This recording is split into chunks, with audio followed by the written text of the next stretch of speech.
I met the man of my dreams in my freshman biology class with his azure eyes, nerd-like quality, dark hair, and a cuteness like I have never seen before. We all dream of that perfect date with the perfect guy, and he's got a car. He drops you off after a wonderful dinner and a movie. And right as you stand on that porch, you lean up on your very tippy toes and close your eyes. Your first kiss, and you're in love. But you soon experience the cold, cruel, heartless breakup. And you fall into depression. But take a stand, because others do not define you. You are your own person. An Electron Tragedy by Jesse Gall and Kitty by Sarah Carpenter. He made me like science, which is a big deal. I hate science. Photosynthesis? More like photo-stupidness. The man of my dreams in my freshman biology class took me to dinner and touched my hand. Electricity coursed through my body, and I thought what it would be like to take that held hand and turn it into a sealed envelope of cute science boy around me. The man of my dreams in my freshman biology class started to call me his proton because my positive sign improved his low self-worth. I began to see him blossom like an orchid when it ovulates and blooms. The man of my dreams in my freshman biology class took my virginity and made me feel more whole than I ever had. He encased me and I became a part of him. Something new, as if I had a new chance to become someone else. Someone I like more. I am defined by him. And this definition makes me fly, like the migrating albatrosses in the Galapagos. The man of my dreams in my freshman biology class left today, left school, left me. He disappeared. Like he wasn't a carbon-based organic life form at all. I asked how he could leave someone he had been so intimate with, someone who he had touched so deeply. He said we never touched, that I had learned nothing from biology, that I had not listened to the lesson that taught us that the outermost mechanism of any object was an electron, and the negative charge of electrons make opposites repel. We never touched. Our nerves simply perceive tangible emotion. We just make up emotions and sensations due to an electronic impulse. No one has ever touched me. No one ever will. And for the longest time, I thought that the man of my dreams of my freshman biology class had ruined my expectations on all relationships. Had made me think that I would literally never be with anyone, anything, and the only person I could depend on is myself. The man of my dreams in my freshman biology class had made me think that I wasn't enough by addicting me to his touch and then taking it away, sending me into spirals of gray withdrawal, symptoms, muscle aches, delusions, need for more, sleepless nights.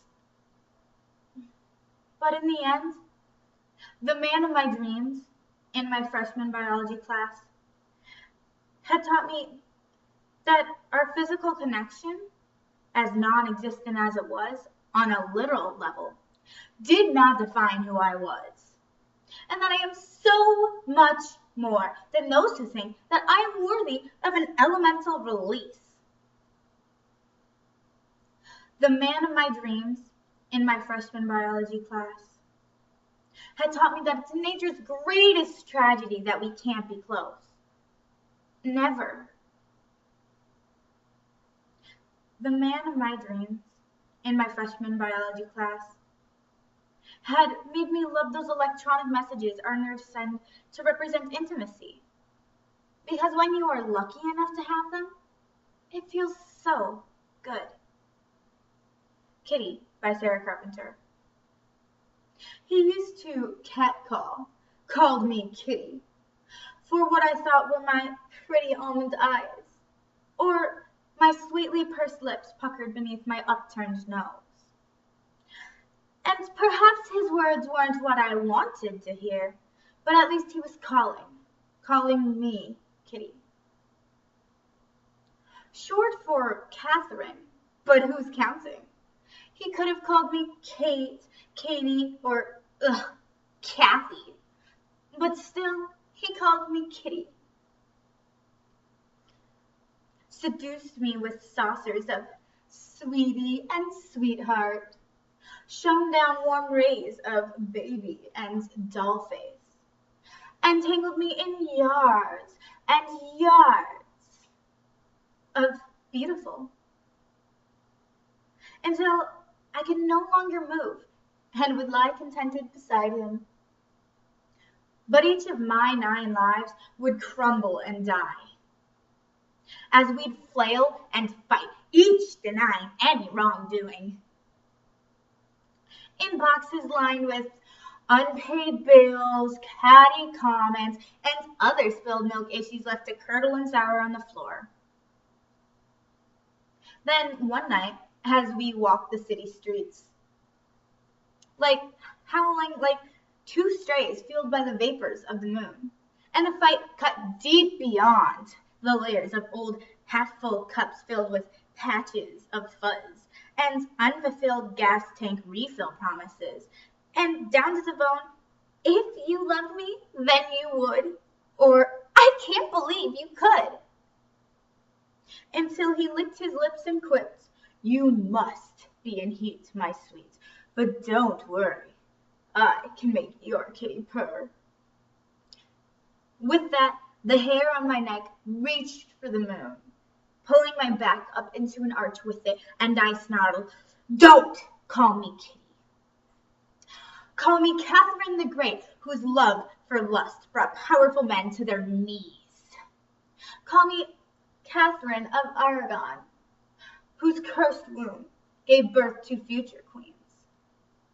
Call me Saint Catherine of Alexandria, who whispered unto Joan of Arc, 'Why worry about something as inevitable as death?' Call me when you need directions on how to find your way in life. Call me when you're locked out, shut down, and the only man for the job is a woman.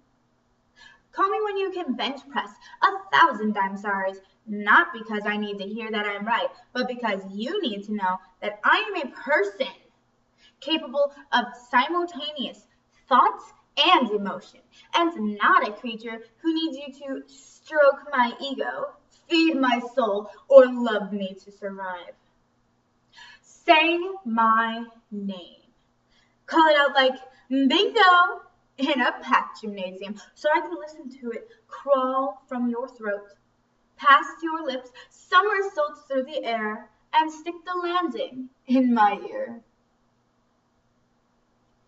So, dear, I growled, letting the words whisker and splinter in the air.